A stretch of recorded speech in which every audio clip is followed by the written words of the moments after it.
నమస్కారం గురువుగారు. గురువుగారు చూసుకున్నట్లయితే మనము బయట టెంపుల్స్, దేవాలయాలు అసలు ఎన్ని ఉంటాయో కొన్ని కొన్ని ప్లేసెస్‌లో గల్లీ గల్లీకి గూడా మనకొక దేవాలయం ఉంటది. అసలు పూర్వీకులు దేవాలయం నిర్మించాలి అని ఏ ఉద్దేశ్యంతో పెట్టుంటారు? ఇక్కడ చిన్న అబ్జెక్షన్ మా ముందు అసలు నీకు చెప్పడానికి. హ్మ్. మనకి గల్లీ గల్లీకి దేవాలయం లేదు. గల్లీ గల్లీకి చర్చ్ ఉంది. ప్రపంచంలో వాళ్ళు ఈ చర్చిలు గాని, మసీదులు గాని ఎక్కడ ఎక్కువ ఉన్నాయి అని లెక్కబట్టి మన ఇండియాలోనే ఎక్కువ ఉన్నాయి అని చెప్పారు. హుహు. మన గవర్నమెంట్‌లో కూడా మనం చూస్తున్నామో లేదో నాకు తెలీదు గానీ, రోడ్డు వెడల్పు చేయాలి అన్నప్పుడు రోడ్డు పక్కన మన దేవాలయం ఉంటే పగలగొట్టేస్తున్నారు. హ్మ్. అదే ఓ చర్చి గాని, మసీదు గాని ఉంటే దాని జోలికి పోరు. ఓకే. సెక్యులర్ స్టేట్ కదా! హ్మ్. అందుకని మన దేవాలయాలు పగలగొట్టేస్తూ ఉంటారు. చెప్పు ఏముంటారు నీ అనుమానం? అదే పగలగొట్టిన దేవాలయాలు మళ్ళీ కట్టిన దాఖలాలు ఎక్కడా లేవు. హ్మ్. హ్మ్. చెప్పు. అంతే. అణువణువున దేవుడు ఉంటారు అని అంటారు. మనకొక ఆ! స్టోరీ కూడా ఉంటది. ప్రహ్లాదుడి స్టోరీలో హ్మ్. పిల్లర్‌లో హ్మ్. కూడా స్వామి వస్తారని హ్మ్. చెప్పి. మరి అసలు ఈ టెంపుల్స్ కట్టాలి అని ఏ ఉద్దేశ్యంతో అప్పుడు పూర్వీకులు నిర్మించారంటారు గురుగారు? టెంపుల్ కట్టాలి అని ఎందుకు అనుకున్నారు అనే, హ్మ్. భగవంతుడి యొక్క ఆలయం కట్టాలి అనేటటువంటి చాలా గొప్పదైనటువంటి నిర్ణయం. హ్మ్. అవి మనం చేసేవంటి పనులు కాదు. హ్మ్. ఎవరో ఆ రోజున మహారాజులు, చక్రవర్తులు వాళ్ళు చేసినటువంటి పనులు. ఆ రోజున మనకి దక్షిణ భారతదేశం అంతా కూడా దగ్గరగా ఒకే రాష్ట్రంగా ఉండేది. హ్మ్. ఇది రాజుల కాలంలో కృష్ణదేవరాయలు ఆ ప్రాంతాల్లోకి అలా గనుక వెళ్ళినట్లయితే మెడ్రాసు, ఆంధ్ర మొత్తం కలిపి ఒకటే గదా! అవునవును. తంజావూరు ఇప్పుడు మెడ్రాస్‌లో కట్టినటువంటి దేవాలయాలన్నీ కూడా తెలుగు రాజులు కట్టించినవే ఎక్కువ. హుహు. ఓకే. అన్నీ తెలుగు రాజులు కట్టించినవే. ఇప్పుడు వాళ్ళు ఆ రోజుల్లో ఈ మహారాజులు కళా పోషకులు ఉండేవాళ్ళు. హ్మ్. వాళ్ళు ఈ దేవాలయాన్ని ఇంత గొప్పగా కట్టించాలి. తంజావూరు బృహదీశ్వర ఆలయం ప్రపంచ ప్రఖ్యాతి చెందినటువంటి ఆలయం కదా అది. హ్మ్. పూర్తి గ్రానైట్ స్టోన్‌తో కట్టారు ఆ రోజుల్లో. హ్మ్. అలాగే తంజావూరులో ఇప్పుడు ఆ తమిళనాడులో కొన్ని దేవాలయాలున్నాయి. హ్మ్. ఆ దేవాలయాలైతే ఆ ఉన్నటువంటి శిఖరాలు హ్మ్. అవి సామాన్యమైనది కాదు. హ్మ్. చాలా ఎత్తైనటువంటి శిఖరాలు. హ్మ్. ఇప్పుడు మొన్నెప్పుడో కాళహస్తిలో గమలు ఆ శిఖరం ఏదో ఒకవైపు కొద్దిగా వంగింది అని కూడా చెప్పారు. హ్మ్. దాన్నేదో మళ్ళీ సెటరైట్ చేయటానికి ప్రయత్నాలు చేస్తున్నారని ఏదో అన్నారు కూడా. కాబట్టి అంత పెద్ద పెద్ద ఆలయాలు అవి ఆ రోజున ఉన్నటువంటి ఆ మహారాజులు హ్మ్. వాళ్ళు లైఫ్ అండ్ డెత్ క్వెషన్‌గా తీసుకొని హ్మ్. ఆ ఆలయాలు నిర్మించడం అనేది జరిగింది. వాళ్ళకి అంత భక్తి అనేది ఉండేది. ఓకే. భగవంతుడి మీద విపరీతమైనటువంటి భక్తి అనేది ఉండేది. హ్మ్. ఆ భక్తికి తగ్గట్టుగానే వాళ్ళు పెద్ద పెద్ద ఆలయాలు నిర్మించారు. హ్మ్. ఆలయాల్లో ఇవాల్టికి కూడా ఇవి చాలా మహిమ కలిగినటువంటి ఆలయాలు అనే మనం అంటాం. తంజావూరులో బృహదీశ్వర ఆలయం ఇప్పటికి కూడా ఇక్కడ స్వామివారిని మనం దర్శిస్తే లేదా అరుణాచలం పోయి అక్కడ హ్మ్. అరుణాచల శివ అని అక్కడ ఏదో ఒకసారి నమస్కారం పెట్టి ఒక గిరి ప్రదక్షిణం చేస్తే మన కోరికలన్నీ తీరిపోతాయి అని ఇలాంటివి కొన్ని నమ్మకాలు ఒట్టిగా నమ్మకాలు ఎందుకు వస్తాయి? హ్మ్. హ్మ్. ఒట్టిగా నమ్మకాలు రావు. అక్కడేదో ఒకడికన్నా జరిగితేనే రెండో వాడు నమ్ముతాడు. హ్మ్. కాబట్టి అటువంటి పనులు చాలామందికి జరిగినాయి అనేదే అక్కడ. హ్మ్. అందులో కావిగంట గణపతి ముని గాని, లేకపోతే ఇప్పుడు రమణ మహర్షి గాని, హ్మ్. అక్కడ ఆ అరుణాచలంలో అక్కడ ఉన్నారు అని. హ్మ్. దాంతో ఆ స్థలాలకి వాటికి చాలా ప్రాముఖ్యత అనేది వచ్చింది. హ్మ్. అక్కడ ఆలయాలు నిర్మించారు. మరి భక్తులు కూడా ఇవాళ విపరీతంగా వెడుతున్నారు అంటే, హ్మ్. అలా ఆలయాలు అవి నిర్మించడం జరిగింది. ఓకే. ఓకే. జరిగింది. అంటే ప్రతి ఒక్కరికి కూడా ఒక్కొక్క పార్ట్‌లో, ఒక్కొక్క ప్లేస్‌లో ఎక్కడైనా ప్రతి కణంలో కూడా దేవుడుంటాడు అని సాధన చేయలేని వారి కోసం దేవాలయం అనేది అక్కడ వెళ్లి విగ్రహాన్ని చూసి మొక్కడం ఒక ఆ! ఏకాగ్రతను పెంచడానికి కూడా హెల్ప్ అవుతది కదా అంతే. గురుగారు? అంతే. ఇప్పుడేమైందంటే, ఈ రాజుల్లో గూడా వైష్ణవులు, శైవులు ఇట్లా ఉన్నారు కదా! హ్మ్. రాజుల్లో ప్రత్యేకంగా వచ్చేప్పుడు వైష్ణవులు, శైవులు ఉన్నారు. హ్మ్. గత కాలంలో అయితే మనం గనక గట్టిగా చూసినట్లయితే వైష్ణవులకి, శైవులకి పడేది కాదు. హ్మ్. నేనేదో చిన్నప్పుడు కొన్ని పుస్తకాలు చదివాను. హ్మ్. అందులో కర్ణాటక వీళ్ళంతానేమో శైవులు, హ్మ్. తమిళనాడు అంతా వైష్ణవులు. అచ్చా! అంటే ఓకే. ఆ! మెజారిటీ. హుహు. ఇప్పుడు హ్మ్. వాళ్ళలో శైవులు లేరని కాదు. ఎక్కువ అలా పోర్షన్. ఉన్నటువంటి వాళ్ళల్లో వీళ్ళకి, వాళ్ళకి మధ్యలో బాగా యుద్ధాలు జరిగేవి అని, హ్మ్. మనుషులు నరికేసేవాళ్ళని హుహు. అది కూడా చెప్పడం జరిగింది. హుహు. బట్ అది వైష్ణవులే చేశారా, శైవులే చేశారా ఇందులో తక్కువ తిన్న వాళ్ళు ఎవరు లేరు. ఇద్దరు చేశారు. ఎక్కడో నేను శివభక్తుల కథలు అని ఏదో ఒక ఇవి చెప్పాను నేను, కొన్ని ఉపన్యాసాలు చెప్పాను. అప్పుడు నేను చదివినటువంటి దీంట్లో పూర్వకాలంలో అతను ఎవరో ఒక మడేలన్న అంటే ఈ బట్టలు ఉతికి సాఫ్ చేసేటువంటి వాడు ఉంటాడే మన చాకలి, ఆ వృత్తిలో ఉన్నటువంటి వాడు, బట్టలు ఉతికేటువంటి వృత్తిలో ఉన్నటువంటి వాడు. అతను కర్ణాటకలో ఉన్నాడు. ఆ ఉన్నటువంటి వ్యక్తి ప్రతిరోజు మధ్యాహ్నం 2 గంటలకి ఆ బట్టలన్నీ ఉతికేసేసి ఆరబెట్టిన బట్టలు మళ్ళీ మడతలు పెట్టి తీసుకొస్తూ ఉండేవాడు. అతను కేవలము శివభక్తుల యొక్క బట్టలు మాత్రమే ఉతికేవాడు, ఇంకోళ్ళు ఎవరు ఉతికేవాడు కాదు. అతనికి ఆ నియమం కూడాను. ఆ వచ్చేటప్పుడు వాడి కుడి చేతిలోనేమో ఒక పెద్ద కత్తి ఉండేదిట, ఎడం చేతిలోనేమో ఒక గంట ఉండేదిట. ఆ ఉతికినటువంటి బట్టలని కూడా భుజాన వేసుకుని ఆ మూట ఈ గంట వాయించుకుంటూ వచ్చేవాట. ఆ గంట ఎందుకు అంటే, నేను వస్తున్నాను, మీరు నాకెవరు ఎదురు రాకూడదు, ఒకవేళ ఎదురు వస్తే తప్పుకుని వెళ్ళిపోండి ముందు. అది ఒక హెచ్చరిక. ఒకవేళ ఎవరైనా మనబోటి వాడు తెలియక ఎదురెడితే నరికేవతలు పారేసేవాట. ఇది రియల్ స్టోరీ. ఒక శివభక్తుల కథల్లో ఉండండి, నేను చెప్పిన కథ అది, ఆ పుస్తకంలో ఉండండి కథ అది. దీనికి రాజుగారు కూడా సపోర్ట్ చేసేవాళ్ళు. అంటే ఆ రోజుల్లో అంత గొప్పగా ఈ శివుడు విష్ణువు అని చెప్పేసి వాళ్ళ ఇది ఉంది. ఎవరి గొప్పతనాన్ని వాళ్ళు నిరూపించుకోవడం కోసమని వాళ్ళ దేవాలయాలు వాళ్ళు కట్టారు. రీజన్ అది స్టార్ట్ అయింది, ఎవరి గొప్పతనాన్ని చెప్పుకోవడానికి వాళ్ళు. ఇప్పుడు శివాలయాలు కొంతమంది కట్టారు, వైష్ణవాలయాలు కొంతమంది కట్టారు, వాళ్ళ యొక్క ఆసక్తిని బట్టి అట్లా. అయితే ఏమైందంటే ఆ రోజుల్లో ఆ దేవాలయాలు కట్టేటప్పుడు రాజులు వాళ్ళు ఎంత కళాప్రియులు, ఆ విషయాలు కూడా మనం చూడాలి. ఈ శిల్పకళ నేర్చుకున్నటువంటి వాళ్ళందరినీ పిలిచి, దేశంలో ప్రసిద్ధమైనటువంటి వాళ్ళని పిలిచి అద్భుతమైనటువంటి ఆ శిల్పకళ ఉట్టిపడేట్టుగా వాళ్ళు కట్టించారు. పైగా రాయిగా కనిపిస్తే లోపల ఆ ఉన్నటువంటి మువ్వ అటు ఇటు తిరుగుతూ ఉంటుంది. చాలా గొప్పదైనటువంటి కట్టారు. ఈ స్తంభం దీనికి పోటీగా ఉంటుంది, కానీ స్తంభం తిప్పితే గిరా తిరుగుతుంది. అది ఎలా సాధ్యమైంది అనేది వాళ్ళకే తెలియాలి. అలా చాలా గొప్పదైనటువంటి శిల్పకళ, ఆర్కిటెక్చర్తో వాళ్ళు అలా కట్టడం జరిగింది. ఇవాళ రోజున కొంతమంది మన వాళ్ళు ఈ ఫిలిం డైరెక్టర్స్ అటువంటి ప్రదేశాలు తీసుకుని ఏవో కొన్ని మనకి ఆ సినిమా పాటలను వాటిల్లోనూ మనకి పరిచయం చేయడానికి ప్రయత్నం చేస్తున్నారు వాళ్ళు. అందరికీ కనిపించేలా, మరి తెలియదు కదా. ఇప్పుడు విశ్వనాథ్ ఆ సినిమా తీసేదాకా అసలు అటువంటి ఆర్కిటెక్చర్ ఎక్కడో ఒక చోట ఉన్నది అనే సంగతి మనకు తెలియదు. కొన్ని అలా ఉన్నాయి. సరే, ఇప్పుడు ఇలా చెప్పడం కోసమే వాళ్ళ వైష్ణవాలయం, శైవాలయం పెద్ద ఆలయాలు కట్టారు. ఆలయంలో ప్రతిష్ఠ చేసినటువంటి విగ్రహాలు కూడా సశాస్త్రీయంగా ప్రతిష్ఠ చేశారు వాళ్ళు. మొత్తం పాజిటివ్ ఎనర్జీ అక్కడికి వస్తే పాజిటివ్ ఎనర్జీ వచ్చేట్టుగా అన్ని రకాలైనటువంటి జాగ్రత్తలు తీసుకుని వాళ్ళు ఇచ్చేసారు. అందుకే ఇవాళ రోజున కూడా మనం అక్కడికి వెళ్ళి నమస్కారం పెడితే మన యొక్క కోరికలు తీరుతాయి, మనకు శుభం జరుగుతుంది అని మనకి చెప్పడం జరుగుతుంది. అయితే ఇంకో మాట ఏమంటే, ఇవాళకి కూడా అక్కడ చేసేటటువంటి అర్చనలు, ఆరాధనలు, క్రతువులు ఇవన్నీ ఉన్నాయి కదా, అవి సశాస్త్రీయంగానే జరుగుతాయి. ఇవాళకి కూడా వాళ్ళు హోమం చేశారు అంటే వాళ్ళు హోమం చేశారు అంతే. అంత ఖచ్చితంగా వాళ్ళ శాస్త్ర ప్రకారమే హోమం చేయాలి.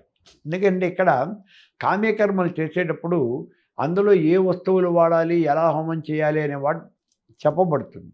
అవే వస్తువులు వాడాలి మనం. ఇది దొరకటం లేదు కాబట్టి దీనికి ప్రత్యామ్నాయంగా ఇంకోటి వేద్దామనే ఆలోచన రాకూడదు, వేయకూడదు. అంతే. ప్రత్యామ్నాయం కనుక వేసామంటే నీకు ఫలితం కూడా ప్రత్యామ్నాయమే వస్తుంది. గుడి కట్టేటప్పుడు కూడా గురువు గారు అసలు అందులో ఇన్వాల్వ్ చేసే స్టెప్స్ కానివ్వండి, గోపురం పెట్టడము, విగ్రహ ప్రతిష్ఠ చేయకముందు జరిగే పూజలు, ప్రతిదానికి ఒకటి ఉంటది కదా. అలాగే గుడిలో గంట ఉంటది కదా గురుగారు, గంట కొట్టి మొక్కుతా ఉంటారు. ఆ గంట పెట్టడానికి కారణం ఏమై ఉండొచ్చు? గుడిలో దేవుడికి ఎదురుకుండా గంట ఉంటుంది.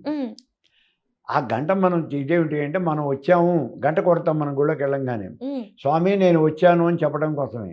ఆగమనార్థంతో సర్వదేవనాం గమనార్థంతో రక్షతాం కురితే ఘంటారావం తత్త దేవత ఆహ్వాన లాంఛనం.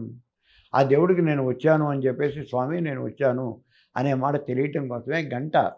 అందులో ఇక్కడ మనం గుర్తించాల్సింది ఒకటి ఉంది. హ్మ్. గంటలు, ఇత్తడి గంటలు, కంచు గంటలు 2 రకాలు ఉన్నాయి. హ్మ్. ఇత్తడి గంటలు సామాన్యంగా ఏ దేవాలయాల్లోనూ వాడరు. ఓకే. అది ఊరికే ఆ డోల్ సౌండ్ వస్తూ ఉంటాయి. ఇత్తడి గంట కొట్టంగానే ఆ శబ్దాన్ని బట్టి తెలిసిపోతుంది మనకు. హుహు. అదే కంచు గంట గనక మనం కొట్టినట్టయితే అది గంట చిన్నదైనా సరే హ్మ్. ఆ వచ్చే నాదము అనేది ఉందే, హ్మ్. ఆ గంట ఇలా కొట్టంగానే అది ఊ అని వస్తుంది. హ్మ్. టంగిమంటే టంగ్ ఆ సౌండ్ వస్తుంది. అవునా? అదే నాదము అంటాం. హ్మ్. ఆ నాదము అనేది కంచు గంటలోనే వస్తుంది తప్ప ఇత్తడి గంటలో కానీ మిగిలిన హ్మ్. ఏ లోహంతో చేసిన గంటల్లో రావు. అందుకని వాళ్ళు ఆ గంటలు తయారు చేయటానికి వాళ్ళు ఎంత కష్టపడ్డారో, ఒకసారి ప్రాణాలు కూడా అర్పించారు అనేవి కొన్ని కథల్లో మనం చదువుతూ ఉంటాం. అవునా? ఓకే. హ్మ్. హ్మ్. ఆయన ఆ గంట ఏదో ఒక రాజుగారు హ్మ్. ఆ శిల్పిని పిలిచి నువ్వు ఈ గంట తయారు చేయాలి అన్నాడు. హ్మ్. ఆయన గంట 2 సార్లు తయారు చేశాడు. హ్మ్. 2 సార్లు కూడా అనుకున్నటువంటి లెక్క ప్రకారం రాలా. హ్మ్. మళ్ళీ గంట తయారు చేద్దాము అని పెట్టాడు. ఆ బాణీలు పెట్టి ఈ ఆ మెటల్ అంతా కంచంతా కూడా కరుగుతున్నాడు. కరగబెట్టాడు. హ్మ్. ఈసారి గనక రాకపోతే నిన్ను చంపేస్తాను అని చెప్పాడు రాజుగారు. హ్మ్. తండ్రి చచ్చిపోతాడు. హ్మ్. అందుకని ఆయన పిల్ల హ్మ్.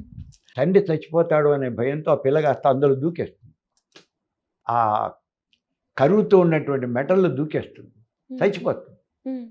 సరే ఆయన తర్వాత ఆ గంట పోసాడు. అది గంట కరెక్ట్‌గానే తయారైంది.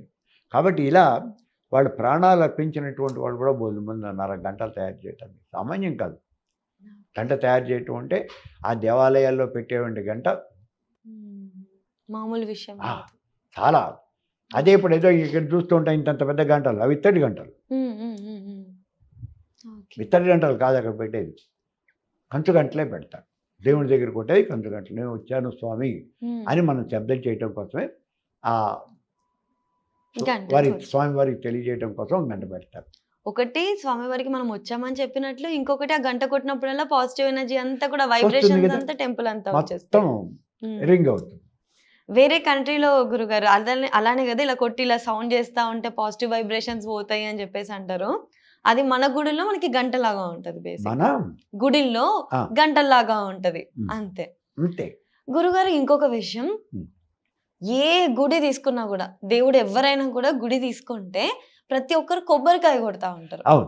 అసలు ఈ కొబ్బరికాయ కొట్టడం అన్న కల్చర్ ఎప్పటినుంచొచ్చింది గురుగారు? ఎందుకు కొబ్బరికాయ? ఎందుకు కొడతారసలు? కొబ్బరికాయ కొట్టడం అనేది మొదల నుంచి ఉంది. హ్మ్. భగవంతుడికి నివేదన చేయాలి కదా! హ్మ్. పెద్దవాళ్ళ దగ్గరికి వెళ్ళినప్పుడు అంటే అక్కడ ఏం చెప్పాడంటే భగవంతుడి దగ్గరికి గాని, పిల్లల దగ్గరికి గాని, పెద్దవాళ్ళ దగ్గరికి గాని వెళ్ళినప్పుడు ఉట్టి చేతులతో వెళ్ళకూడదు. హ్మ్. అసలు ముందు వాళ్ళు ప్రతి వాళ్ళు కూడా తెలుసుకోవాల్సినటువంటిది. హ్మ్. నువ్వు పెద్దవాడివేంటి? నేను పెద్దవాడిని కానా? హ్మ్. ఈ ఇది సిస్టమ్ ఎప్పుడైతే వచ్చిందో అప్పుడు ఇంక మనం చెప్పగలిగిందేం లేదు. హ్మ్. హ్మ్. పెద్దతనం అనేటటువంటిది నువ్వు వేసుకునే డ్రెస్‌లో రాదు. హ్మ్. నీకున్నటువంటి డిగ్రీల్లో రాదు. అవును. దాంట్లో కాదు నీకొచ్చేది. అవతల వ్యక్తిలో ఉన్నటువంటి గొప్పతనం అనేది నీకు ఉన్నదా లేదా? హ్మ్. ఉన్నదా లేదా అనేది నీకు నువ్వే నిర్ణయించుకోవాలి. హ్మ్. పెద్దవాళ్ళ దగ్గరికి వెళ్ళేప్పుడు మనం ఒటీటీలతో వెళ్ళకూడదు. హ్మ్. పెద్దవాళ్ళు ఉంటే ఎవరు? నీకన్నా వయసులో పెద్దవాళ్ళు హ్మ్. లేదా శాస్త్ర పాండిత్యంలో పెద్దవాళ్ళు. అవును. గురువులు. హ్మ్. హ్మ్. ఇప్పుడు ఇంకో మాట కూడా చెప్పాడు నీకు. ఆ ప్రాంతం నుంచి వెడుతూ ఉన్నప్పుడు అక్కడ ఎవరన్నా పెద్దవాళ్ళు ఉంటే ముందు వాళ్ళని దర్శించి వాళ్ళకి నమస్కారం పెట్టి వాళ్ళ ఆశీస్సులు తీసుకునే వెళ్ళాలి. హుహు. తప్పనిసరిగా అంటే పెద్దవాళ్ళని మనం దర్శించాలి అనేవంటి దీనికోసం చెప్పాడక్కడ. హ్మ్. సరే ఇక్కడ మనం వెళ్ళేదే సాక్షాత్తు భగవంతుడి దగ్గరికి. హ్మ్. కాబట్టి భగవంతుడు ఏదన్నా తీసుకెళ్ళాలి కదా దేవుడికి. హ్మ్. అందుకే మా చిన్నప్పుడు మా ఇంటి దగ్గరే దేవాలయం ఉంది. హ్మ్. దేవాలయానికి వెళ్ళేటప్పుడు మా దొడ్లో ఉన్నటువంటి పూలు కోసి వీలైతే ఆ పూలన్నీ ఒక మాలగా కట్టేసేవాళ్ళం. అంటే చంద్రకాంత పూలు అని ఉండేవి కొన్ని. హ్మ్. ఆ మొక్క సాయంత్రం పూటే పూలు పూస్తుంది. రాత్రికే ఉంటాయి ఆ పూలు. తెల్లారేపటికి మళ్ళీ ఆ పూలు ఉండవు. హుహు. రాలిపోతాయి. నేల మీద పడిపోతాయి. హ్మ్. సాయంత్రం 5 దాటిన తర్వాతే ఆ పూలన్నీ విచ్చుకుంటాయి.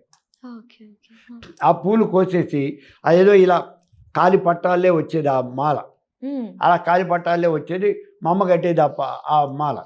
అయి తీసుకెళ్ళి మేము దేవుడికి ఇచ్చేవాళ్ళం. అవేం సువాసన వచ్చేవంటి పూలేం కాదు. హ్మ్. అయితే పూలు మొత్తం వచ్చేవి తీసుకెళ్ళి ఇస్తూ ఉండేవాళ్ళం. ఇలా మనకు ఉన్నటువంటి పువ్వులు గానీ, లేతే మన ఇంట్లో కాయలు గానీ, కొబ్బరికాయలు గానీ, మనం తీసుకెళ్ళి ఏదో ఒకటి నివేదన చేయటం అనేది ఒక పద్ధతిగా ఉండేది మనకి.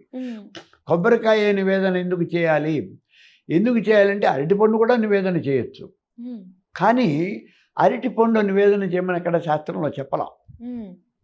అలా చెప్పలా. కొబ్బరికాయ నివేదన చేయమన్నాడు. భగవంతుడికి అర్చన చేసేటప్పుడు బ్రాహ్మణుడైతే ఇప్పుడు బలిం అన్నాడు. బలిం అంటే నివేదన చేయమని. బలి అంటే నివేదన అని అర్థం. ఈ బలి ఇచ్చేటప్పుడు బ్రాహ్మణుడు కనుక అయినట్లయితే కుష్మాండ బలి ఇవ్వాలి అన్నాడు. అంటే గురుగారు గుమ్మడికాయ. కుష్మాండం అంటే గుమ్మడికాయ. గుమ్మడికాయ బలిం అన్నాడు. అంటే గుమ్మడికాయ నివేదన చేయమన్నాడు. అదే మనకి క్షత్రియుడు కనుక అయినట్లయితే చెరకు ముక్క నివేదన చేయమన్నాడు. చెరకు. వైశ్యుడు కనుక అయితే మారేడుకాయ ఇమ్మన్నాడు. మారేడు ఫలం. అదే శూద్రుడు కనుక అయితే కొబ్బరికాయ కొట్టు అన్నాడు. అది ఎందుకు చెప్పారో ఆ రోజున అలా చెప్పారు. ఇప్పుడు అది క్రమేణా ఏమైపోయిందంటే ఇవాళ మన కొబ్బరికాయ ఎక్కువ దొరుకుతుంది. మనం కొబ్బరికాయ కొట్టేస్తాం. కొబ్బరికాయ కొడితే అది సంపూర్ణమైనటువంటి నివేదన చేసినట్టు బలి ఇచ్చినట్టు అని లెక్క పెడదు. అంటే జంతు బలి ఇస్తే ఎంత ఇది ఉన్నదో దానికి సరిసమానమైనటువంటి బలి అని చెప్తాం. అందుకని మనం కొబ్బరికాయ గుళ్ళో కొట్టడం అనేది జరుగుతున్నది. ఈ కొబ్బరికాయ కొట్టినప్పుడు మనకి కొన్ని దేవాలయాల్లో అక్కడ కనుక వెళ్ళినట్లయితే కొబ్బరికాయ కొట్టేస్తే చెప్పలు అక్కడ వదిలిపెట్టేయాలండి. ఎందుకు వదిలిపెట్టేయాలి? వాడు పాట పాడతాడు అక్కడ. ఇప్పుడు పెద్ద పెద్ద దేవాలయాల్లో కొబ్బరికాయ కొట్టేస్తే అక్కడ చెప్పక వదిలిపెట్టేయాలి. ఎందుకంటే వాడు ఆ కొబ్బరి చెప్పలు పాట పాడుకునేవాడు వేరే ఉంటాడు. వాడు పోతాడు. బిజినెస్ మనం తీసుకొచ్చేసి దేవుడికి ఇలా మనం చూపించేసి తెచ్చేసుకోవటమే అది. అంతే తప్పించి మనం తీసుకెళ్లే కాయలు ఎవరు వాళ్ళ లోపలికి తీసుకెళ్ళి భగవంతుడి నివేదన చేయటం ఇట్లాంటిది ఏమి ఉండదు. ఎందుకని ఉండదు అంటే వాళ్ళకు కూడా వాళ్ళ విషయం కూడా ఒకసారి ఆలోచించాలి. మనం తెచ్చిన కొబ్బరికాయలు ఇప్పుడు తిరుపతిలో తీసుకెళ్ళి కొబ్బరికాయ కొడుతున్నాను అన్నాడు. ఎన్ని కొబ్బరికాయలు నివేదన చేస్తారు అక్కడ? లక్షల్లో వస్తారు అక్కడికి. అలాగే విజయవాడ కనకదుర్గమ్మ గుడి కానీ కాళహస్తి కానీ అలాంటివి ఏం చేయవు. ఎందుకని బయట విడిగా అక్కడ కాయ కొట్టేసి అక్కడి నుంచి మీరే పెట్టుకుని కావాలంటే పట్టుకెళ్ళిపోండి అంటారు. అక్కడ పట్టుకెళ్ళమని కూడా అనరు. అక్కడ వేలం పాట పడతారు. సరే వాళ్ళు తీసుకెళ్ళిపోతారు. ఇలాగే జరుగుతుంది. మరి దేవుడికి కొబ్బరికాయ కొట్టడం అనేది కొబ్బరికాయలు అనేవి బాగా దొరుకుతాయి కాబట్టి వాళ్ళది విశేషమైన ప్రచారం వచ్చింది. ఎక్కడైనా కొబ్బరికాయ కొట్టేస్తాం. కొబ్బరికాయ కొట్టడం. మరి మీరు కుష్మాండ బలిం అన్నారు కదా, చెప్పారు. అసలు ఆ మాట ఎంతమందికి తెలుసు? ఎక్కడి నుంచి ఇస్తాం మనం కుష్మాండ బలి? 10 రూపాయలు పెట్టా కొబ్బరికాయ వస్తుంది. 100 రూపాయలు పెట్టినా కుష్మాండం రాదు. మరి ఎక్కడి నుంచి ఇస్తాం మనం? అందులో ఎక్కువ దొరకవు. అందరికీ అందుబాటులో ఉండేది కొబ్బరికాయ. అందులో కొబ్బరికాయ కొట్టాము అంటే మనకు చెప్పిస్తాడు కదా వాడు. ఆ చెప్ప తెచ్చి మనం పచ్చడి చేసుకుంటున్నాంగా. మరి 2 కొడితే ఒకటి మనకి 2 రోజులు ఉపయోగిస్తుంది అది. అదే నువ్వు ఇంట్లో దేవుడికి ఇంట్లో కాయ కొడితే 2 చెప్పులు నువ్వే వాడుకుంటున్నావు. మనకి ప్లస్ పాయింట్ ఉంది అది. అందుకని ఎక్కువ మనం కొబ్బరికాయలు కొట్టడమే జరుగుతుంది. గురుగారు, కొబ్బరికాయ కొట్టిన తర్వాత కొంతమంది బొట్లు పెడతారు. బొట్టు పెడతారు. ప్లెయిన్ గా పెట్టకూడదని. కొంతమంది అలా పెట్టకూడదు అంటారు. అసలు పెట్టచ్చా పెట్టకూడదు అలాగా? శాక్తేయ సంప్రదాయం. శాక్తేయ సంప్రదాయం అంటే ఇప్పుడు బలి అంటే నివేదన అని చెప్పాను కదా. బలి అంటే ఒక జంతువుని బలి ఇవ్వటం అని మా సామాన్యమైన అర్థం. జంతువుని నరకటము అని. జంతువుని నరికినప్పుడు ఏమవుతుంది? రక్తం వస్తుంది. అంతా రక్తం పడుతుంది. ఆ రక్తాన్ని గుర్తుగా కొబ్బరికాయ కొట్టినప్పుడు దానికి ఇక్కడ ఈ కుంకుమ పెట్టాలండి అని చెప్తాడు. ఇది ఎక్కడొచ్చిందంటే ఇంట్లో సత్యనారాయణ స్వామి వారు వ్రతం చేసినా సరే ఆ పంతులు గారు చుట్టూ దానికి కుంకుమ పెట్టిస్తున్నాడు. అసలు పెట్టచ్చా పెట్టకూడదు? నేను ఒకసారి చెప్పారు, బుద్ధి లేని వాడు సత్యనారాయణ స్వామి వ్రతం చేస్తే నువ్వు కుంకుమ పెట్ట వింటరా? బలి ఇచ్చినట్టు రక్తం కింద ఎందుకు? ఆయన విష్ణుమూర్తి కదా. విష్ణుమూర్తి బలి ఇవ్వటం అనేది లేదు కదా, జంతువుని నరకటం అనేది లేదు కదా. మరి ఎట్లా ఇస్తావు నువ్వు? అలాంటి దేవతలకు ఇవ్వకూడదు. ఓన్లీ శాక్తేయంలో ఇవ్వాలి. అమ్మవారి పూజ చేసినప్పుడు అమ్మవారికి బలి ఇవ్వటము అనే పద్ధతి ఉంది కదా. దేవి భాగవతంలో చెప్పాడు, మేకని కానీ కోడిని కానీ గొర్రెని కానీ పందిని కానీ దున్నపోతని కానీ దేన్నైనా బలి ఇవ్వచ్చును అన్నాడు. మరి బలిచ్చామంటే నీకు రక్తం అనేది వస్తుంది కదా. దానికి ప్రతీకగా ఈ కొబ్బరి చెప్పకి 4 వైపులా నువ్వు కుంకుమ పెట్టు అన్నాడు. ఒకసారి నాకే జరిగింది ఇక్కడ. నేను అక్కడ కూర్చున్నప్పుడు ఆయన పంతులు గారు పెట్టేస్తున్నాడు. సత్యనారాయణ స్వామి వారి వ్రతమే. ఏంటయ్యా ఇది పెట్టాలి కదండి మా గురువుగారు చెప్పారు. మీ గురువుగారు వాడు చెప్పడానికి. అలా పెట్టకూడదు. ఇప్పుడు మనం ఏ దేవతకి పూజ చేస్తున్నామో చూసి దాని ప్రకారం పెట్టాలి. అందరికీ ఒకటే, అన్నింటికీ ఒకటే మంత్రం కాదు కదా. అది జాగ్రత్త చూసుకుని పెట్టుకోవాలి. గురుగారు కొన్నిసార్లు కొట్టినప్పుడు లోపల పువ్వు వస్తే మనం అనుకున్న కోరిక ఖచ్చితంగా నెరవేరుతుందని చాలా చాలా సంతోషంగా ఫీల్ అవుతారు. ఒకవేళ బై మిస్టేక్ కొంచెం పాడైనా కూడా సెంటిమెంట్ గా బాధ అనిపిస్తుంది కదా. ఇవి నమ్మచ్చు అంటారా గురుగారు? పువ్వు రావటం అంటే అది మొక్క వస్తుంది అని కదా లెక్క. పువ్వు ఎప్పుడు వస్తుంది? ఆ పువ్వు వచ్చినటువంటి కాయకి వెనకాల ఉన్న తోకని కనుక తీసేసి వస్తే ఈ తోకల నుంచి మొక్క కనిపిస్తుంది, మొలక. ఆ మొలక కనిపిస్తుంది అంటే అది మొక్క వస్తుంది. మొక్క వస్తుంది అంటే ఏమైంది? అసలు కాయ కొడుతున్నావు అంటే నీ కోరిక తీర్చమని దేవుణ్ణి అడుగుతున్నావు. నీకు ఇక్కడ కాయ కొట్టేప్పటికి అందులో నుంచి మొక్క వచ్చింది అంటే నీ కోరిక తీరినట్టే కదా. ఇక్కడ నువ్వు అడిగినటువంటి కోరిక ఏదైతే ఉన్నదో ఆ కోరిక సఫలీకృతం అవుతోంది కాబట్టి నీకు మహదానందం. ఒక్కసారి ఆ కాయ కొట్టినప్పుడు చూడండి లోపల అంతా కూడా ఇలా పువ్వు వచ్చేస్తుంది, పెద్ద పువ్వు వచ్చేస్తుంది లోపల. అటువంటిది వాడికి చాలా ఆనందం వచ్చేస్తుంది, వాళ్ళకి సైకలాజికల్గా బోల్డంత ఫీలింగ్ వస్తుంది. కాబట్టి అది ఉంది. అయితే మరి కాయ కుళ్ళిపోయింది కదండి, కుళ్ళిపోతే ఇబ్బంది కదా. నిజంగా చెప్పాలంటే కుళ్ళిపోతే మరి ఇదే. కాకపోతే ఏమంటే ఇలా మళ్ళీ మీరు డిప్రెషన్కి వెళ్ళిపోకుండా అదేం కాదండి, కుళ్ళిపోయిన కాయ అయినా సరే మీకు మంచిదేనండి, అది చాలా మంచిదండి అని చెప్తాను. మరి లేకపోతే వాడు ఏడుస్తాడు కదా. అందుకని అదేం కాదండి, మీకు చాలా మంచి ఉపయోగం ఉంటుంది. మీ పనులన్నీ తప్పనిసరిగా అవుతాయి. ఏదో 4 మాటలు చెప్పి వాడిని అక్షంతలకి పంపిస్తారు. సైకలాజికల్ గా వాళ్ళు ఎప్పుడైతే అప్సెట్ అవుతారో అది అవ్వకముందే భయంతో అదే కదా, ముందు ఏడుస్తాడు. అందుకని వాడికి అట్లా ఏం లేదు నాన్న, నీకు బాగా జరుగుతుంది, పని జరుగుతుంది, ఇదో ఇలాంటి మాటలు 4 చెప్పి వాడిని శాంతపరిచి పంపిస్తాం. ఒకవేళ అలా జరిగితే ఏం చేయాలి గురుగారు? మళ్ళీ ఇంకొక కొబ్బరికాయ తీసుకొని ఇంకొకాయ కొట్టు, ఏమవుతుంది కదా. ఇంకొకాయ కొట్టు. పొరపాటున ఒకసారి జరుగుతూ ఉంటాయర్రా. మనం ఏం చేస్తాం, అన్నం తిందామని కూర్చున్నాం, అన్నంలో ఏ బల్లో పడింది, ఏం చేస్తా, ఇంకో ప్లేట్ తీసుకొని ఫ్రెష్ గా వండిన అన్నం బయట పారేసి మళ్ళీ నువ్వు స్టవ్ మీద వేసుకోవడం లేకపోతే ఏదైనా తెప్పించుకొని తింటామో చేస్తావు, అంతే కదా. అట్లా మనం ప్రత్యామ్నాయం చూసుకోవటమే.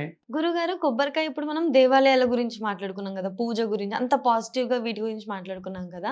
ఏదైనా షాప్ ఓపెనింగ్ చేసేటప్పుడు లేదా దిష్టి తీయాలనుకునేటప్పుడు కొబ్బరికాయ మీద కర్పూరం పెట్టి వెలిగించి కూడా తిప్పేసి పలగొడతారు కదా. అది యాక్చువల్గా అయితే గుమ్మడికాయ మీద పెట్టి చెప్పమని, గుమ్మడికాయ మీద కర్పూరం వెలిగించి అలా తిప్పేసేసి ఆ గుమ్మడికాయని కొట్టేయండి అంటే దిష్టి. గుమ్మడికాయ అక్కడ, గుమ్మడికాయ అంటే బలి, గుమ్మడికాయ బలి. ఈ కర్పూరం ఇలా తిప్పాము అంటే దిష్టి తీసి బలి ఇచ్చినట్టుగా సరిపోతుంది అని. అయితే గుమ్మడికాయ అవసరం లేదు, సామాన్యంగా గుమ్మడికాయ తిప్పుతారు అట్లా. ఇప్పుడు వీళ్ళు ఏమంటారంటే గుమ్మడికాయ బదులు కొబ్బరికాయని వాడుతూ ఉన్నాం కదా, కాబట్టి కొబ్బరికాయ ఇలా తిప్పేసి ఆ కొబ్బరికాయ కొట్టేయండి, అదే బలి కింద సరిపోతుంది అని అలా కొబ్బరికాయని కొట్టించే సంప్రదాయం కూడా ఒకటి ఉంది. అసలైతే గుమ్మడికాయ కాకపోతే ఇలా రీప్లేస్ అయిపోయింది, అది దిష్టి తీసేసి బలిచ్చేయటం. అది ఆ బలిచ్చినటువంటి ఆ కొబ్బరికాయని మళ్ళీ మనం తీసుకెళ్ళాం, అది అక్కడనే వదిలేసేస్తాం. ఆ గుమ్మడికాయ కానీ బయట పారేస్తాం. అవి ఎవరినా తీసుకెళ్తారు అంటారు, అది వేరు, మనకు అనవసరం, మనం మొత్తం తీసుకోం. అలాగే మనం గృహప్రవేశం అవుతూ ఉన్నాం, గుమ్మం దగ్గర కొబ్బరికాయలు కొడతాం, ఆ కొబ్బరి చిప్పలు మనం తీసుకోం, మనం వదిలేస్తాం. ఆ ఇల్లు కట్టినటువంటి మేస్త్రినో లేకపోతే ఆ పని వాళ్ళు ఎవరో పట్టుకెళ్ళిపోతారు. అలా మనం వదిలేయటం జరుగుతుంది. ఓన్లీ గుడిలో కొట్టింది మాత్రమే ఇంటికి తెచ్చుకున్నాం, మిగిలిన ఇట్లాంటి యాక్టివిటీస్ అస్సలు తెచ్చుకోము. అదే ఇప్పుడు మనం తీసేదే నెగిటివ్ ఎనర్జీ చెప్తాను. ఇక్కడ ఇంకో ఇంపార్టెంట్ పాయింట్ ఏమంటే, మన వాళ్ళు ఎవరన్నా హాస్పిటల్లో అడ్మిట్ అయ్యారు అనుకో, వాళ్ళకి ఏదో ఆపరేషన్, గట్టిగా ఆపరేషన్ అయ్యి జరిగింది, సరే మొత్తాన్ని బతికాడు, బయటపడ్డాడు, ఇంటికి వచ్చేస్తున్నాడు. ఇంటికి వచ్చేసినప్పుడు వాడిని హాస్పిటల్ నుంచి బయటికి తీసుకొచ్చినప్పుడే ముందు అసలు ఒక కొబ్బరికాయ ఇలా వాడి చుట్టూ తిప్పేసి మనం కొట్టేసి కారులో ఎక్కిస్తాం. ఇంటికి రాగానే ఇంటికి తీసుకొచ్చేప్పుడు కూడా మళ్ళీ ఆ వాడికి హారతి ఇచ్చి ఆ హారతి బయటపడేసి మనం కొబ్బరికాయ కొట్టి అప్పుడు లోపల తీసుకొస్తాం. అప్పుడు కూడా కొబ్బరి చెప్పలు మనం తెచ్చుకోం, ఎందుకంటే అది బలిచ్చినట్టు లెక్క. మనం ఆ కొబ్బరికాయని బలిచ్చేస్తాం, అంటే వాడికి పట్టినటువంటి పీడ ఎక్కడితో వదిలిపోవాలి అని మనం ఆ బలిచ్చేసి ఆ మనిషిని మనం లోపలికి తెచ్చుకోవటం అనేది జరుగుతుంది. ఇట్లా కొబ్బరికాయని అనేక రకాలుగా మన యొక్క సెంటిమెంట్ మన సైకాలజీ ప్రకారం మనం హ్మ్. వాడుకోవటం జరుగుతూ ఉంటుంది. నెగెటివ్ ఎనర్జీ తీయడానికి వాడతాము. అలా కాకుండా పూజలకి కలశం పైన ముడుపు కట్టడానికి ఇలా ఎన్నో రకాలుగా మళ్ళీ పూజల్లో వాడతాం. అంతే కదా, హ్మ్. ఏటైనా వాడుకుంటాం. ఓకే. ఓకే అది. గురుగారు. ధన్యవాదాలు. Very good.